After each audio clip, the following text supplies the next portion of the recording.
शेतकरी मित्रांनो, प्रत्येक सजीवांना जगण्यासाठी आणि त्यांची वाढ होण्यासाठी अन्न, पाणी यांसारख्या प्रमुख गोष्टींची गरज भासते. स्वतःच्या अन्नाची गरज पूर्ण करण्यासाठी प्रत्येक सजीव हा एक दुसऱ्यांवरती अवलंबून असतो. जसं की वाघ, सिंह यांसारखे मांसाहारी प्राणी हे हरिण, शेळी यांसारख्या शाकाहारी प्राण्यांवर अवलंबून असतात. तसेच हे शाकाहारी प्राणी हे वनस्पतीवर अवलंबून असतात. तसेच मनुष्य सुद्धा वनस्पतींवरती अवलंबून असतो. परंतु वनस्पतींचं काय? तर शेतकरी मित्रांनो, वनस्पती हे स्वतःचं अन्न हे स्वतः तयार करतात. तर शेतकरी मित्रांनो, आता तुम्हाला प्रश्न पडला असेल की ते कसं काय, तर ते आपण या व्हिडिओमधून जाणून घेऊया. तर शेतकरी मित्रांनो नमस्कार, मी Aniket Taywade, Kisan consultancy and soil testing private limited Morshi. आज आपण या व्हिडिओमधून जाणून घेणार आहोत प्लांट्स म्हणजेच वनस्पती आपलं स्वतःचं अन्न हे स्वतः तयार कशी करतात.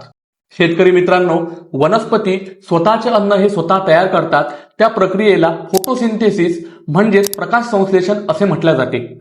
फोटोसिंथेसिस हा एक शब्द दोन शब्दापासून बनलेला आहे, फोटो आणि सिंथेसिस. फोटो म्हणजेच लाईट म्हणजेच प्रकाश आणि सिंथेसिस म्हणजेच तयार करणे किंवा बनविणे. वनस्पतीमध्ये अन्न तयार करण्यासाठी झाडांची मुळे, खोडे, पानं हे वेगवेगळी आणि महत्वाची भूमिका बजावतात.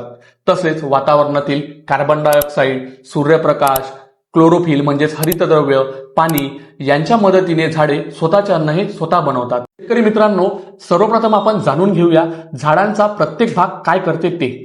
तर झाडांची मुळे जमिनीतील पाणी, क्षार तसेच खनिजे शोषून घेण्याचे काम करते. तर झाडांची खोडं हे शोषलेले पाणी, क्षार, खनिजे झाडांच्या पानांपर्यंत पोहोचवण्याचं काम करते. शेतकरी मित्रांनो, तुम्ही जर झाडांची पाने व्यवस्थित बघितली तर त्यामध्ये एक छोटे छोटे पोअर्स असतात, छोटे छोटे छिद्र असतात. त्याला आपण स्टोमॅटा असं म्हणतो. या स्टोमॅटाचं काम काय? तर वातावरणातील कार्बन डायऑक्साईड या स्टोमॅटाद्वारे पानांमध्ये आतमध्ये घेतला जातो आणि पानांमध्ये तयार झालेलं ऑक्सिजन या स्टोमॅटाद्वारे वातावरणामध्ये सोडल्या जाते. तोच ऑक्सिजन प्रत्येक सजीवांना जगण्यासाठी उपयोगी पडतो. म्हणूनच म्हटलं जाते झाडे लावा, झाडे जगवा. शेतकरी मित्रांनो, आपण हरितद्रव्य म्हणजेच क्लोरोफिल हा शब्द ऐकलेला असेलच. क्लोरोफिल म्हणजेच हरितद्रव्य हे झाडांच्या पानांमध्ये असते, ज्यामध्ये कार्बन, ऑक्सिजन, मॅग्नेशियम, नायट्रोजन या सर्व घटकांचा समावेश असतो. सूर्यप्रकाश आणि हरितद्रव्य यांच्या मदतीने मुळांनी शोषलेले पाणी आणि हवेतील कार्बन डायऑक्साईड मिळून वनस्पती स्वतः आपलं अन्न तयार करतात, ज्याला ग्लुकोज असे सुद्धा म्हटले जाते. आणि वनस्पती हेच अन्न आपल्या पानांमध्ये साठवतात, ज्याला आपण प्रकाश संश्लेषण असे सुद्धा म्हणतो. शेतकरी मित्रांनो, पानांमध्ये ग्लुकोज म्हणजेच अन्न तयार होत असताना कुठली रासायनिक प्रक्रिया पार पडते ते आपण जाणून घेऊया. तर 6CO2 plus 12H2O plus sunlight gives C6H12O6 plus 6H2O plus 6O2. Photosynthesis म्हणजेच प्रकाश संश्लेषण ही प्रक्रिया होत असताना ऑक्सिडेशन आणि रिडक्शन ही क्रिया सुद्धा होत असते. इथे पाण्याचे ऑक्सिडेशन होऊन त्याचे रूपांतर हे ऑक्सिजनमध्ये होते. तसेच हवेतील कार्बन डायऑक्साईडचे रिडक्शन होऊन त्याचे रूपांतर हे ग्लुकोजमध्ये होते. आणि म्हणूनच जर फोटोसिंथेसिस ही प्रक्रिया आपल्या पिकांमध्ये, आपल्या झाडांमध्ये व्यवस्थित झाली तर आपले झाडे हे हिरवीगार दिसेल आणि नक्कीच आपल्याला उत्पन्नात सुद्धा वाढ होण्यास मदत होईल. तर शेतकरी मित्रांनो, प्रकाश संश्लेषण ही प्रक्रिया व्यवस्थित नाही झाली तर आपल्या झाडांमध्ये, आपल्या वनस्पतींमध्ये कमी अन्न तयार होईल आणि त्यामुळे परिणामी आपल्या पिकांची वाढ मंदावेल. तसेच आपले पिके कमकुवत होईल. तसेच आपल्या उत्पन्नावरती त्याचा कुठेतरी परिणाम होईल आणि आपल्या मुळांची जी आहे ते वाढ कुठेतरी कमी व्हायला लागेल. रोग व किडींचा प्रादुर्भाव वाढेल. तसेच आपल्याला जे सगळ्यात महत्वाचं आहे ते म्हणजे ऑक्सिजन, त्याची उत्पादन क्षमता ही कमी होईल.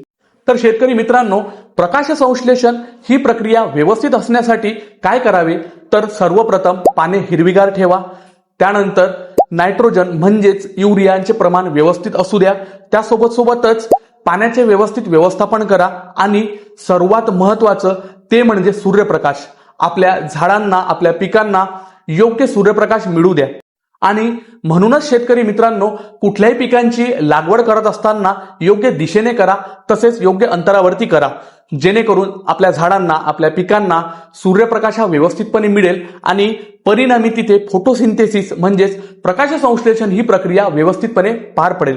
तसेच कार्बन डायऑक्साईडची अवेलेबिलिटी वाढवा, झाडे जास्त दाट लावू नका, ऑर्गॅनिक मॅटर वाढवा आणि तसेच हवा ही खेळती ठेवा, जेणेकरून आपल्याला फोटोसिंथेसिस म्हणजेच प्रकाश संश्लेषण ही प्रक्रिया व्यवस्थितपणे पार पडेल आणि परिणामी आपले पीक हे जोमदार बनेल. तर शेतकरी मित्रांनो, व्हिडिओ कसा वाटला नक्की कमेंट करून सांगा. तर शेतकरी मित्रांनो, अशाच प्रकारच्या संत्रा माती विषयक सक्सेस व्हिडिओज पाहण्याकरता आपल्या YouTube चॅनलला लाईक करा, शेअर करा, सबस्क्राईब करा. धन्यवाद.